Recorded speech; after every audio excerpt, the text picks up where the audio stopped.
an ape-man walked the uncharted forests of the American Northwest? What unknown monster of the sea grappled with this U.S. Navy frigate in South American waters? Why did people raise up this enormous circle of stones in Orkney 4,000 years ago? Who drew this giant, the largest figure in the world, on Chile's loneliest mountain? What hands fashioned the skull of doom? Does it bring death? And why do stones move by themselves in California's Death Valley? Mysteries from the finds of Arthur C. Clarke, inventor of the communication satellite and author of 2001, now in retreat in Sri Lanka after a life of science, space, and writing. He ponders the riddles of this and other worlds. Mysteries have intrigued and amused me ever since I was a child and read stories of fishes falling from the heavens, of giant sea monsters attacking ships, and luminous shapes moving through the skies. This strange light which flew over southern England remains unidentified, but is it a spacecraft? Does this film, shot in 1936, show the Loch Ness Monster? Did it surface once more 41 years later to be captured again by the camera? Is this the footprint of the Yeti, the Abominable Snowman of the Himalayas? And does this shaky film taken in a forest in Northern California really show Bigfoot, another ape-man who has so far eluded all his pursuers? This gruesome corpse was trailed up by fishermen in the South Pacific. Is it what it appears to be, an unknown monster of the sea? When the camera seems to capture an African snake twice as long as any ever recorded, or a missing link killed by explorers in South America, or an unknown species of big cat roaming the plains of Africa, can we believe the evidence the film conveys?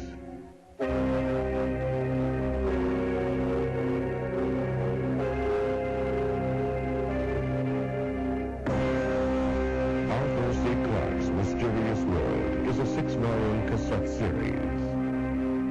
For ordering or information on volumes 1, 2, and 4 through 6, call 1-800-538-5856. And now, Volume 3 of Arthur C. Clarke's Mysterious World.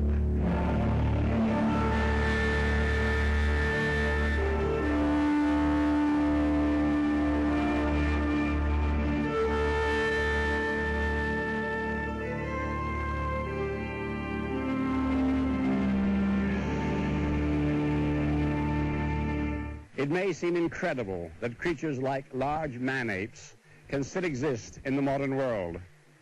Yet the evidence for this is now quite considerable. It's in the high valleys around Mount Everest that the Yeti, the Abominable Snowman of the Himalayas, seems most vivid.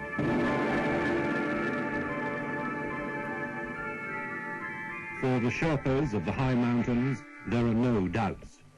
The Yeti is woven into their rituals and their lives.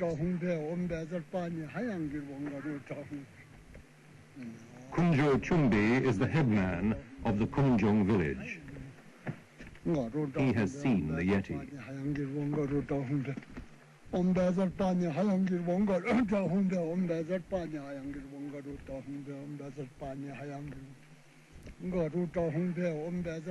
In the monastery above the village, he keeps what he believes to be its scalp, preserved as a relic in a box.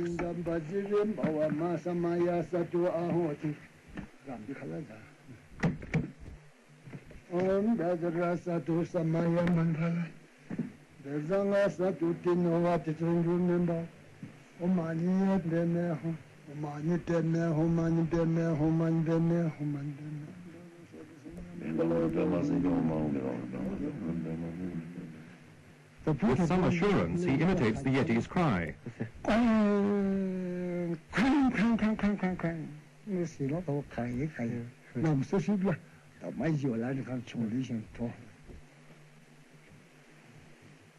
That cry is listened to in fear by the Sherpas.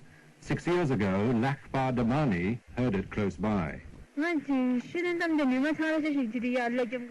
came and attacked me and threw me in the river. His face was very black and he looked like a very old man. I was unconscious for a couple of hours. When I woke up, I saw the Yeti had killed some yaks and a cow. She says the Yeti had picked up and thrown into the river her.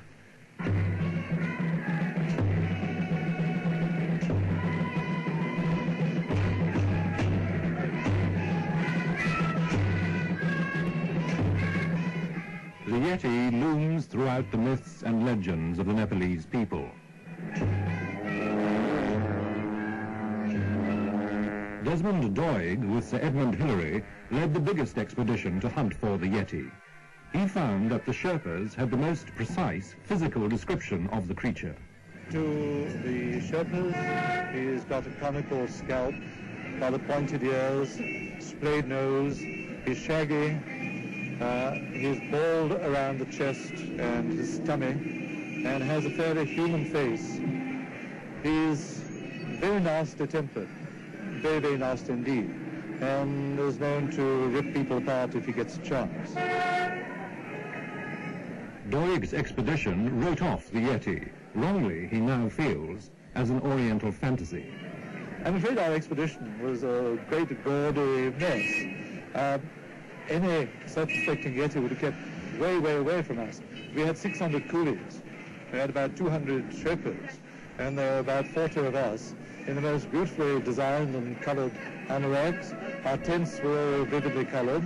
We smelt different. We looked different. We behaved differently to the local people. And the smells of our cooking must have horrified everything within smelling distance. Well, the hard, rather soulless results of the expedition was that the Yeti didn't exist. Other expeditions have also failed to snare the Abominable Snowman. But for 50 years now, Westerners have continually been coming back with new testimony. Emil Wick is one of the world's most experienced mountain flyers.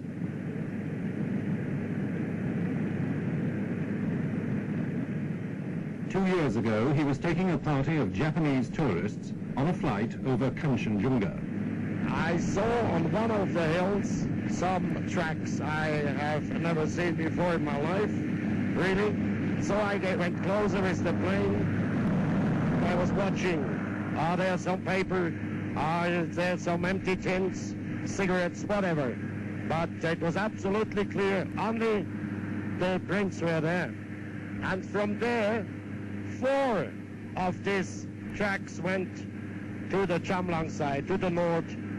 And I wanted to follow also, but the lady which was sitting on my right seat said, "Captain, very sorry for that, but we paid the Kanchenjunga flight and not a pleasure flight for you." In 1951, photographs of footprints were taken on the borders of Tibet by the late Eric Shipton and Dr. Michael Ward. There was no doubt about it. They were unlike anything that either Eric Shipton or I had ever seen or even imagined before. They were very clearly etched in the snow. The snow was about, I suppose, 3 inches deep on top of hard ice. And you can see that there are 5 toes definitely outlined. The big toe here, second there, third there, fourth there, and you can see a small toe there. You can see that the actual track itself is very, very clear cut. And you can also see that over here at the heel is obviously a place where there has been a lot of weight there. And I suggest that probably what happened was that the animal put down its heel there and walked. The dimensions of the print are approximately 12 inches long and probably something of the order of 5 to 6 inches wide. I don't think there's any possibility of there being distortions of other animals' tracks at all. The various ideas have been put forward that this one, for instance, might have been the imprint of 2 feet, one on top of the other, but I just don't think that's on at all. I just don't think that's possible. This sprint was photographed in the Dudkosi Valley in 1978 by the leader of the team which first conquered Everest, Lord Hunt. The creature had broken through some pretty heavy crust on the snow. It was deep snow on a rather steep little slope. And the creature was a heavy one because he'd broken through hard crust on which, as far as we were concerned, we could walk around without making any impression through the snow at all. And you could see through the snow and the soft snow underneath the crust the toe impressions. I don't think they were bear tracks because the Sherpas, whenever I've talked to them about this, and in fact when I've been with Sherpas seeing tracks, they have been quite emphatic that these are not bears, that they are yeti. In pictures taken by a French Jesuit priest, Abbé Bourdet, the toes again show very clearly. Ce n'est certainement pas un singe. Ce n'est pas un ours non plus. It is certainly not an ape, nor a bear, because a bear has claws, and this creature has not. So I think it is a special kind of animal that we don't really know anything about because we don't have an exact description. But I have spoken about it to some paleontologists, and they are rather inclined to believe that we are dealing with an animal from the pre-human era, that is to say, one of our distant ancestors. The Outward Bound School at Ullswater is run by Squadron Leader Lester Davis, Royal Air Force. That's great. That's lovely. Good, that's well done. He was on the 1959 RAF expedition to the Kulti Valley when he too came across tracks in the snow. It sunk in about 5 inches. I, with cine cameras and things, was weighing about 12.5 stone and only went in about 1.5 inches. I thought, well, this thing is huge. The snow had been undercut by this fast glacier stream and I fell in. And I had held my camera above my head because it came up to my armpits before my feet touched the bottom. Well, it was icy cold and I scrambled out and just beside these footprints, and immediately we suddenly realized this animal, or yeti or whatever, it had just stepped out with using only its 2 hind legs. And the Chancellor of the British Museum, they said this established that its height is about 8 foot and its weight is about 60 stone. Sightings of the Yeti by Westerners are rare, but in 1970 the English climber Don Willans was on his way to the conquest of one of the world's toughest mountains.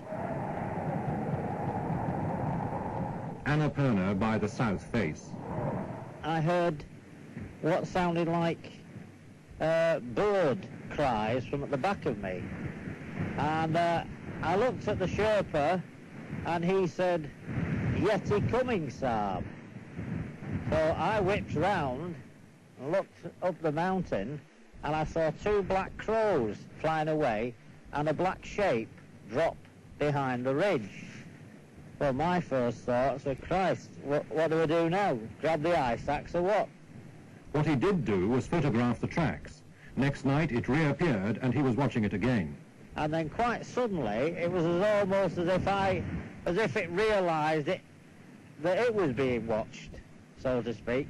Quite suddenly it shot across the whole slope of the mountain. It must have travelled half a mile in a diagonal line downwards, and it was obviously heading towards a rocky cliff or some rocky outcrop there, and it disappeared into the shadow by the rocks, and that was the last I actually ever saw of it.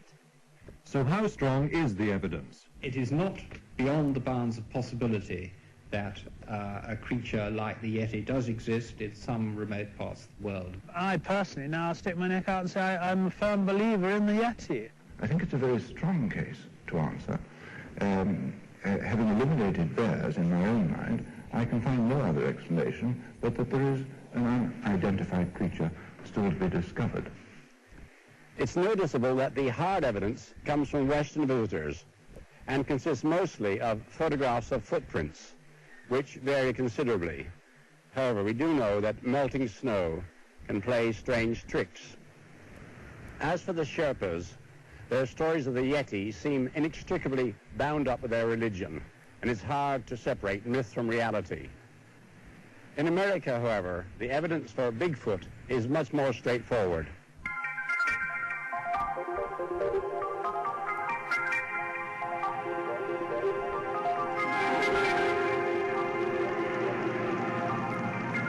Indeed, Dr. Grover Krantz, one of the anthropologists who has studied Bigfoot, or the Sasquatch as the Indians call it, is so certain that a man-ape exists in the northwest of the United States that he goes out regularly to try to track and kill just one specimen.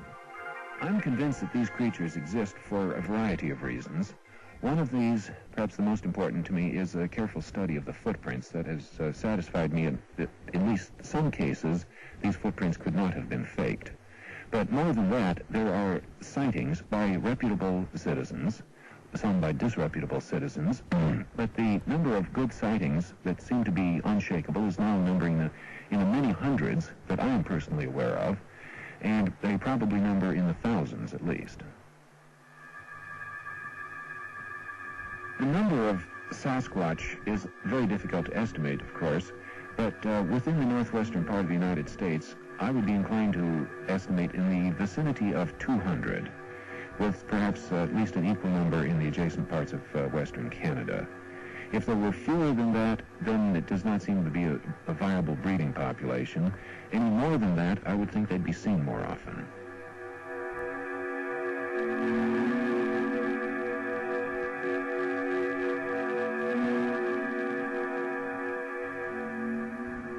Here in the Pacific Northwest, there are thousands of square miles of empty, desolate country where nobody lives.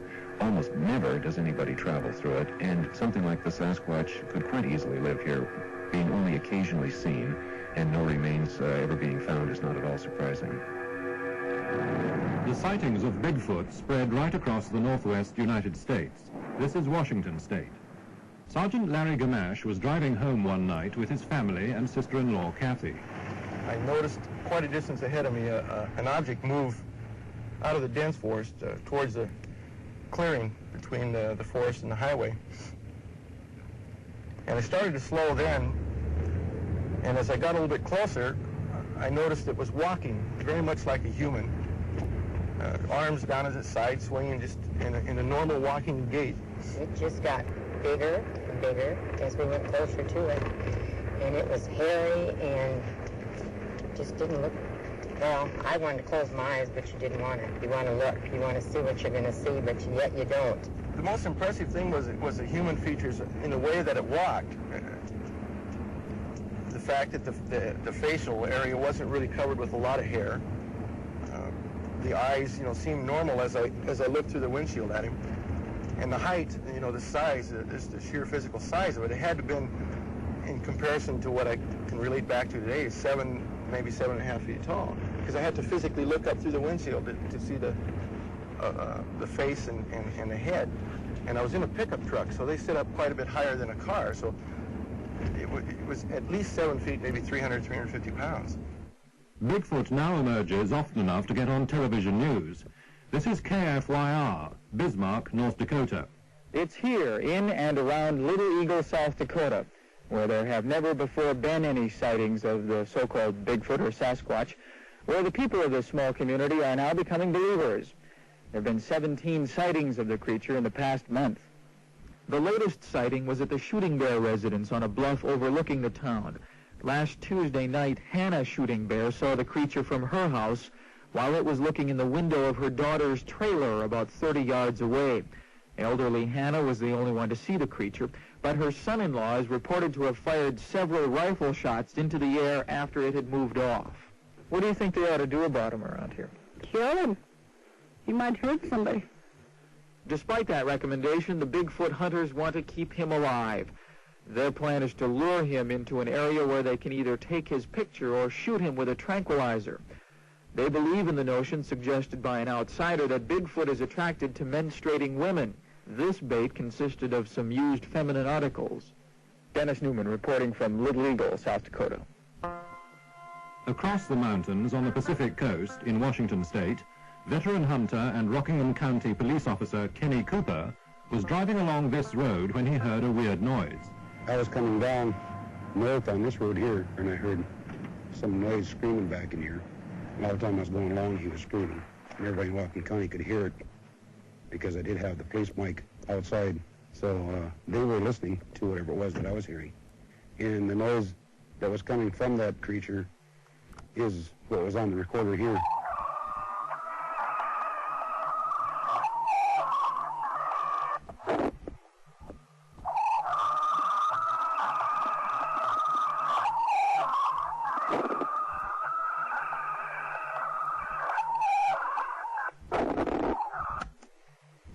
We took that recording, we sent it into the lab to have it analyzed, and it came back that there's no metallic noises in the recording, indicating that it wasn't made by some kind of a machine. And they said there's no voice, no human has vocal cords enough to throw the high pitches and the low pitches at the same time that was coming from them.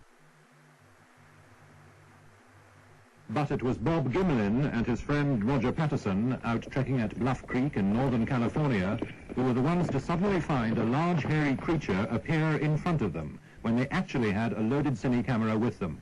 We came around the bend in the creek, and there stood a big, hairy, human-like creature. It appeared to be between 6 and 7 feet tall. The creature looked at us for a few seconds, turned and walked slowly away. And it was kind of in a loamy type soil, left good footprints. It walked directly away from us at just a slow stroll, just like a man would be walking away from something downtown. It never did break into a run.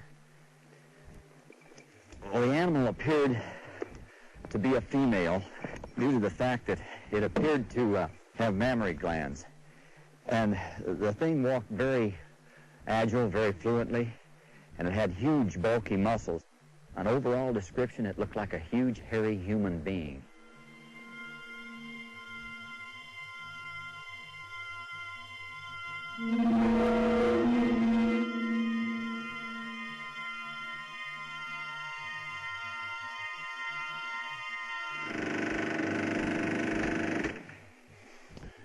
Well, English and Russian scientists have analyzed this film very carefully, and they've concluded that the stride is quite unhuman and be very difficult for a man to imitate. However, I think we showed in the beginning of 2001 that skilled mimes can make completely convincing ape men. So this is not proven. But the Patterson film did have backup evidence, which is now in the hands of Dr. Grover Krantz. By far the most convincing evidence is the plaster casts that I've got here of the footprints. I'll show you some of them here. For instance, here is a track that was cast right after Roger Patterson made his movie in Northern California. The imprint of the foot not only pressed into the ground, but also in pushing off, it raised a mound of dirt in the middle of the footprint. And this indicates that it was a flexible foot, and a rigid fake could not have made this. That's not as convincing as this other track. This is a 17-inch track that was picked up in northeastern Washington state. And this is what is evidently a crippled individual, because here we have two tracks of the same individual. You're looking at the bottom of the feet. And this right foot is crippled. It is distorted lengthwise, bent, missing one toe, and most critically, the two bulges on the outside of the foot represent spaces between bones. And if this had been just a gigantic human foot, or some kind of fake like that, these bulges and the bone spaces should have been set farther back. The fact of where they are indicates that this is a foot designed with different leverage, a longer heel, shorter forepart, which is exactly what would have to be done to make a foot that would lift an 800-pound animal. Homesteader Grover Kiggins and his daughter Millie saw evidence that Bigfoot has a stride to match the size of its feet. They were out near their farm in Oregon when they saw some tracks. We measured them. Dad had his rule. We measured them when we went up.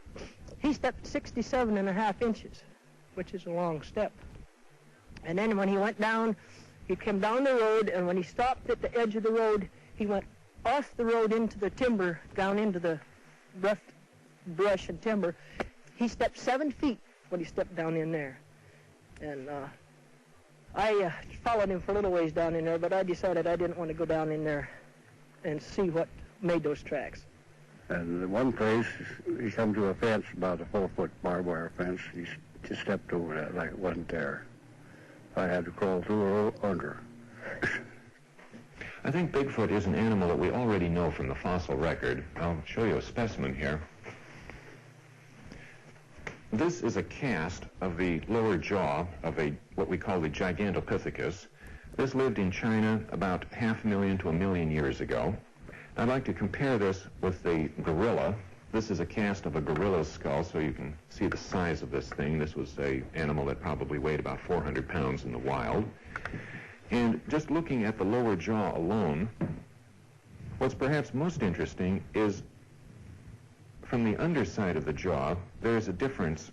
In the gorilla, the two sides of the jaw spread only modestly as you go back because the gorilla's neck is so far behind the lower jaw. If that neck were moved forward, the jaw would have to widen to make space. In the Gigantopithecus, the jaw is spreading at a much wider angle, and the only obvious reason for that is the neck is in the way, and that means the head was set on top of the body instead of hung forward, and it's a fair presumption that this was an erect bipedal animal. So we end up with the description of Gigantopithecus being an erect biped, standing perhaps 8 feet tall, weighing about 800 pounds, and being presumably covered with hair. This was too early to have cultural activity, probably no more intelligent than an ape, and this, of course, is an exact description of the living Sasquatch. Personally, I'd be less skeptical of ape-men if there weren't so many of them. It's hard to believe that something like Bigfoot could remain undetected in America. If anyone gave me $100 to bet on it, well, I'd put 40 on the Yeti, 10 on Bigfoot, and I'd keep the 50 for myself.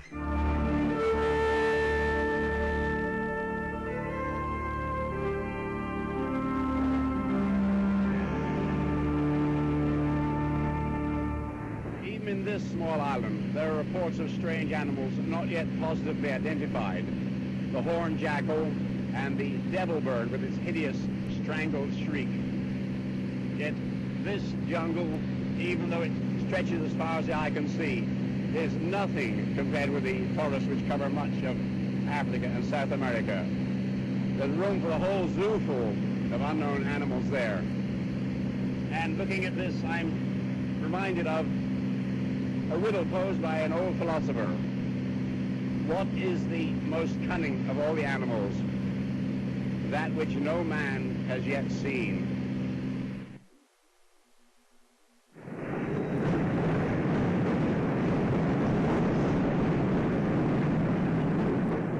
In downtown Chicago, the university's professor of biology on a shopping expedition.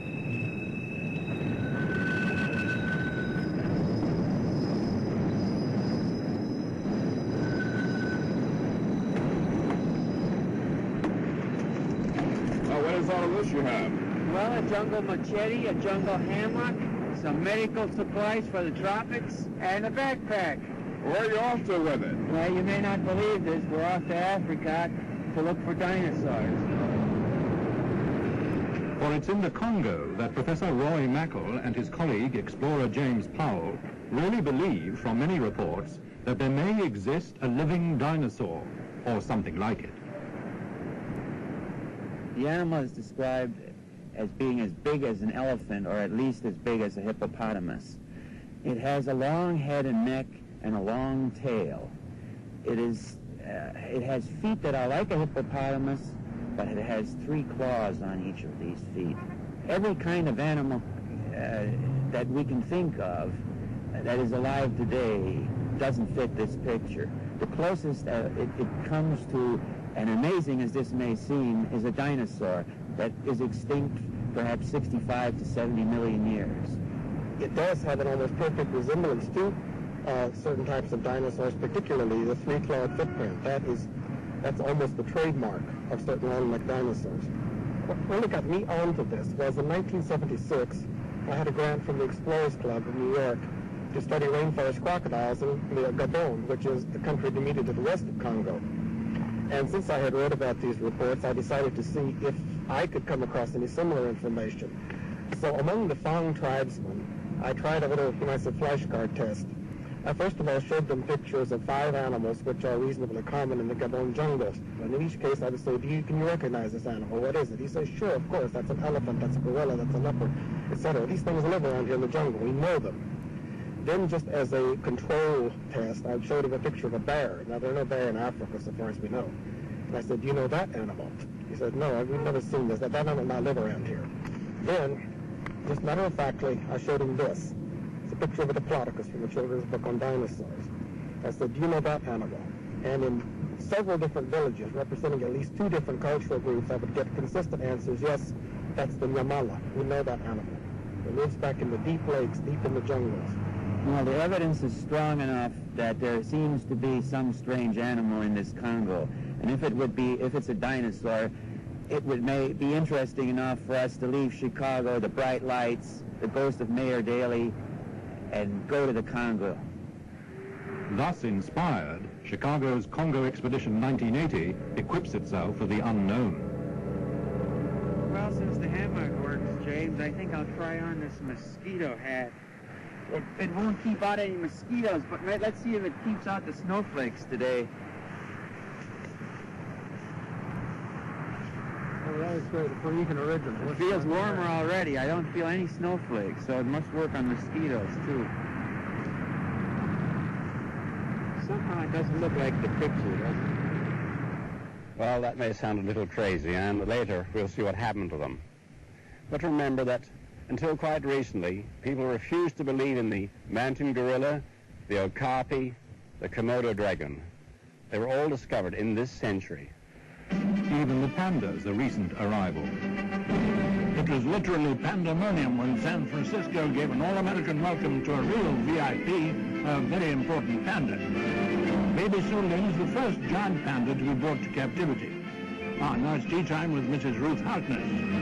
During a grueling expedition in China, she found Sulin crying in a hollow tree. But ever seen a happier panda than this? The okapi was dismissed as a fantasy of the pygmies, the mountain gorilla too, until the first specimens were killed.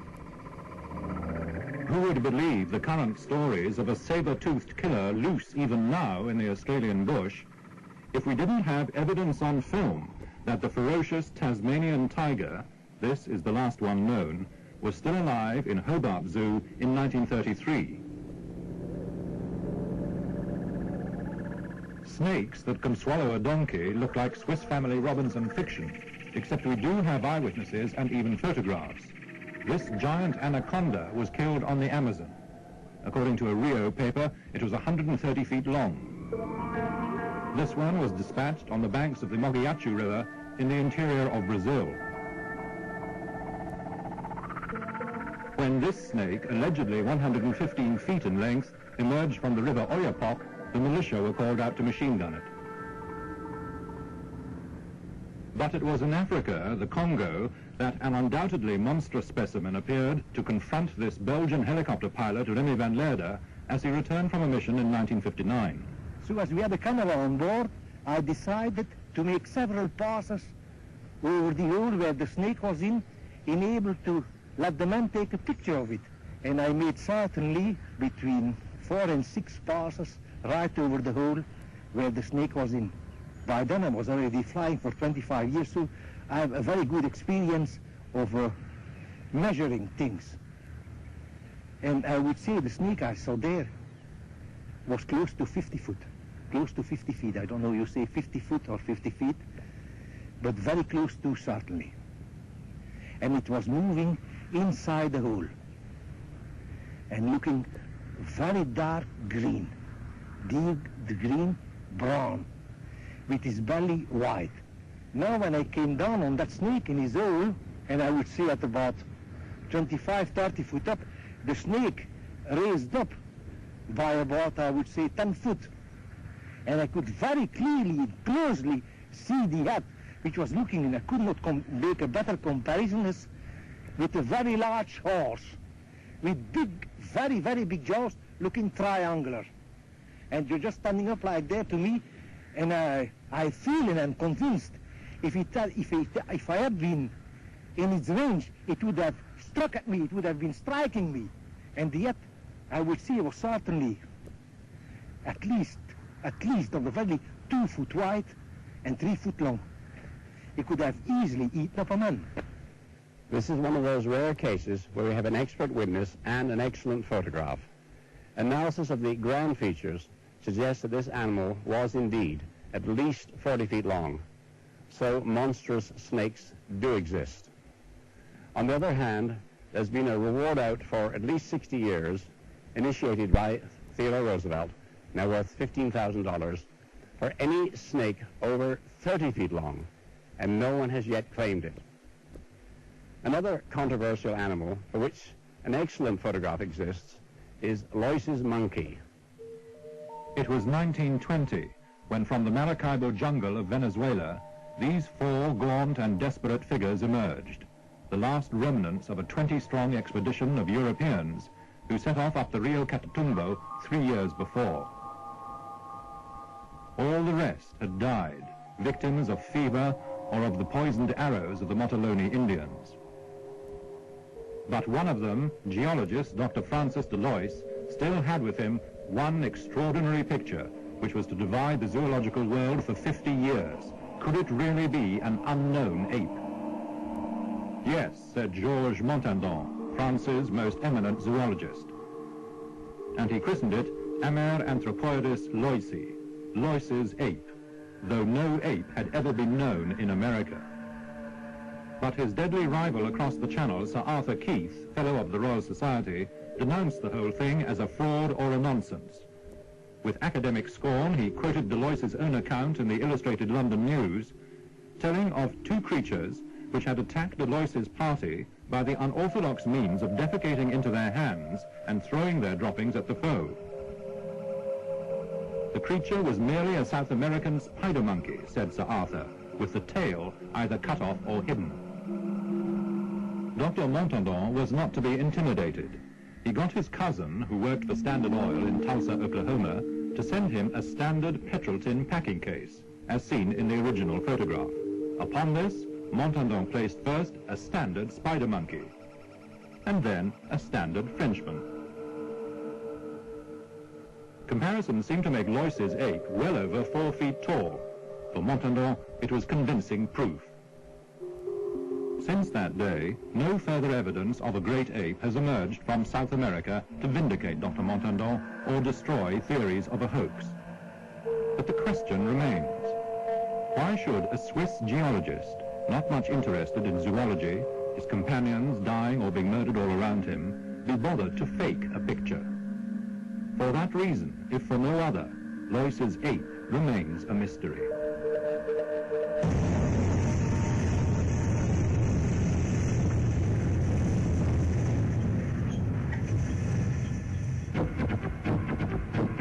But the mystery of the king cheetah, for 50 years the obsession of white hunters in southern Africa, does now seem near a solution. Paul and Lena Bottriel sold everything they had, even their house, in order to pursue the legend of a beast, ferocious and striped, more like a tiger, which ran with the cheetahs. The normal cheetah we've known of for 5,000 years, and they've been absolutely identical. The Kublai Khan had 1,000 in his kennels, and many of these great princes and kings have had paintings and wall edgings done, and they've all shown the cheetah as we know, the normal spotted cheetah used for hunting, and there's been no difference for 5,000 years. And suddenly, in the last 50 years, we've come up with a cheetah which has these stripes, and it's completely different. There are some 26 skins. And as I say, everyone is absolutely standard. Stripes here, and the final part of the tail being ringed as with the tiger, which is a striped cat. The Bottriels hired a balloon to search silently over the bush, until on the Mozambique border they cornered their prey. And it was finally in Kruger Park that we found a live king cheetah that had been there for a number of years, and no one had really known about it. Photographed it and filmed it. This is the only known film of the striped king cheetah, running here with ordinary spotted cheetahs.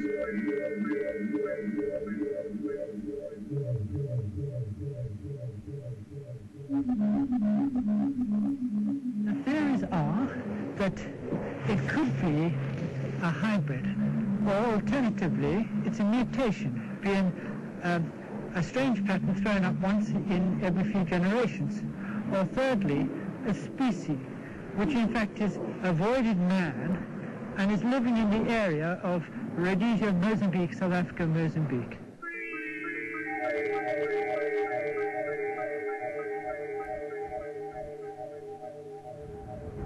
We could find a completely different species of animal, we don't know, and that in itself is enough to fight for and try and achieve. What may be a baby version of the legendary New Guinea dragon has also been filmed. It is said to kill dogs and wallabies and to grow to 20, 30, even 40 feet. In 1979, a 6-foot specimen was shot near the River Fly, and naturalist Ian Redmond determined to look for a full-grown dragon. We were staking out water holes because the lizard has to come for water every day, and some of the water holes are in a creek bed, so you're below the level of the forest floor in a creek bed by a pool. And one day there were two of us, a few hundred yards apart. I was sitting by one pool and another chap by another pool, and I'd been sitting there for several hours, nothing happening. It was about 10 o'clock in the morning, and I heard these footsteps. It's a forest floor, so there's lots of dry leaves on the floor. Just these quiet, softly scrunching of dry leaves. Now, if you hear a lizard moving through the forest, it's a scurrying sound. It doesn't sound like footsteps, and I thought it must be either the other chap coming over, whether he was playing about and trying to sneak up on me. I didn't know, but it sounded very stealthy. So I'm sitting down there, and I hear this coming up behind me, and obviously you decide at some point you've got to have a look. So as we were getting closer, I thought, well, person or animal, I'm going to see what it is. So I slowly sat up and looked around, and about 10 feet away, my eyes were about on the level of the bank, about 10 feet away there was a log, and just over the log was this great lizard head. Now I couldn't see the whole body, but I could see that the head and shoulders were a lot bigger than the one which had been shot. So I went down to the camera again, and as I went down to get my camera, the lizard moved away. But the hunt for another of the world's tantalizing missing creatures has help from all the latest gear that Japanese technology can muster. These Japanese are in Fiordland, in the far southwest of New Zealand, looking for the largest bird that ever lived, the 12-foot-high moa.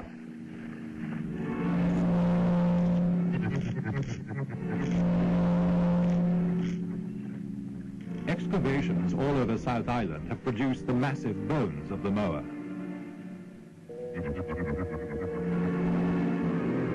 Flocks of their skeletons dominate New Zealand's museums.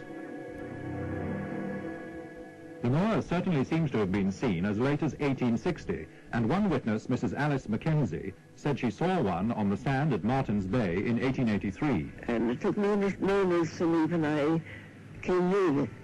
And I went nearer and nearer until I sat down on the sand behind it. And it was a bluish color, just a faded bluish-gray color.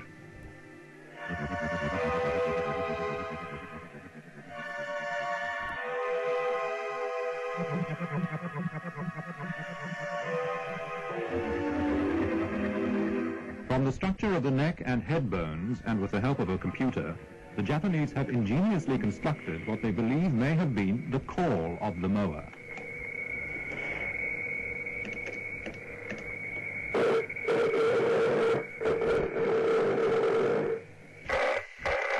Armed with the tape and stories that the call has indeed been heard in recent times, they set off into the forest, hoping for, yet perhaps fearing, a response from a bird that was supposedly able to split a man's skull with its beak or kill him with a kick.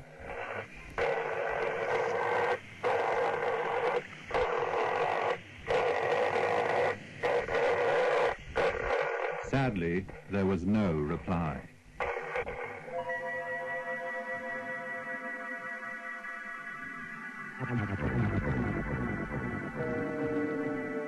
The most puzzling of all the stories of missing animals comes from the snowy regions of Siberia, the disappearance of the great hairy mammoth. Professor Vereshchagin has been on the trail of the Siberian mammoth for 40 years. И когда я бывал на Индигирке, в среднем течении, среди зарослей... When I was camping beside the river in Digirka in Yakutia, it seemed to me that at any moment from out of the dense undergrowth, the head of a mammoth with its hairy trunk might appear and wander into one of the clearings among the valleys. It is ideal mammoth country. Долины реки Индигирки. On expeditions to Yakutia in the far north of Siberia, Professor Vereshchagin and other Soviet scientists have found the tusks and bones of hundreds of thousands of mammoths, which seem to have died in some sudden catastrophe. But back in Leningrad, Professor Vereshchagin does have one of the remarkable specimens which just occasionally emerge from the frozen soil of the tundra. A whole mammoth, fresh frozen for 10,000 years. This is the Berezovka mammoth, just as it was found having fallen down a ravine and been asphyxiated. И вот эта внезапная смерть, она подтверждается несколькими... Its pelvis was broken, and in its mouth there was still a piece of food, a clump of grass which had not yet been chewed. There have always been tales that mammoths still live in Siberia. And then, in 1977, some Soviet gold miners found a baby mammoth in almost perfect condition. Amid great excitement, it was brought back to the Leningrad Museum. But Professor Vereshchagin is sure it died at least 10,000 years ago. The mother was killed by hunters. This baby was wounded by a spear in the right leg. It managed to get away, but died of starvation. But the discovery of the baby mammoth has produced a possibility even more exotic than the thought that the mammoth could be still alive. Next time a mammoth is found, Russian scientists are going to take some of its frozen body cells and try to clone it. That is, grow, as is now theoretically possible, a new living mammoth from the cells of a body dead but preserved for 10,000 years.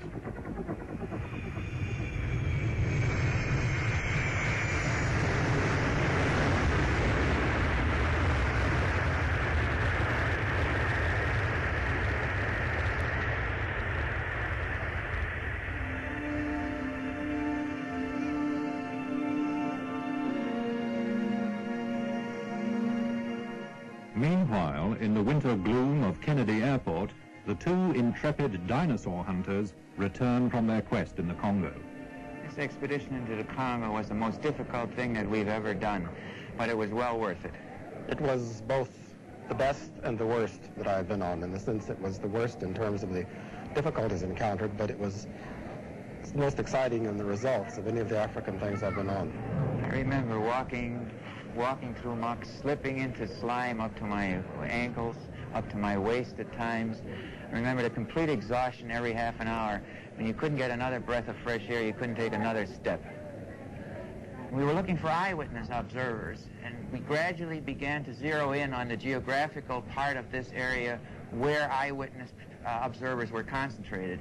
And using that technique, we were able to come to the center of the reports, to a place where actually the animals are alleged to be. They told us about how, about 1959, 3 of these animals, possibly 2, had been coming into Lac Tele, and this had disturbed the fishing of the pygmies. So the pygmies decided they're going to stop this and started to drive stakes in across the opening into the lake. This prevented the animals from coming in, but one was, while it was attempting to get through the stakes, was speared by the pygmies. They proceeded to kill the animal and cut it up into slices. The report from the observer was that it took forever because of the long tail and the long neck. They described it as being about 30 feet long, with a head and neck 2 to 3 meters long, some 6 to 9 feet, looking much like a large snake, but attached to a thick body. What was maddening about it was that at Atipena, we were, I would say, about 25 airline miles from Lac Tele, which is one of the places where the conceivably still be living specimens of this creature. We were unable to reach the lake because it would have taken from 2 to 3 days to get into the lake, a comparable amount of time to march out, and we would have wanted to stay, sometime at the lake. And we would not have had time to get out of the country before our visas expired. As we went along and gathered this information, I became more and more convinced that we are dealing with a real animal, perhaps extinct in a very recent past, but still a real animal. Yet if we believe what the Congolese and the Pygmies told us, the animals are still alive today in certain parts of the Bai River, which is a tributary of the Likwala, perhaps even in the Likwala and perhaps Lake Tele. We conclude that there is indeed a real animal and that this animal is a species which is unknown to science in a living form. So this case remains not proven. But if our exhausted heroes had been able to get their visas extended, they might have found what they were looking for. I think we've given enough evidence to suggest that very large, strange, and possibly amazing creatures may still exist in the remote places of this world. But while they're protected by jungles and swamps and various African bureaucracies, they may be safe from detection for a long time to come.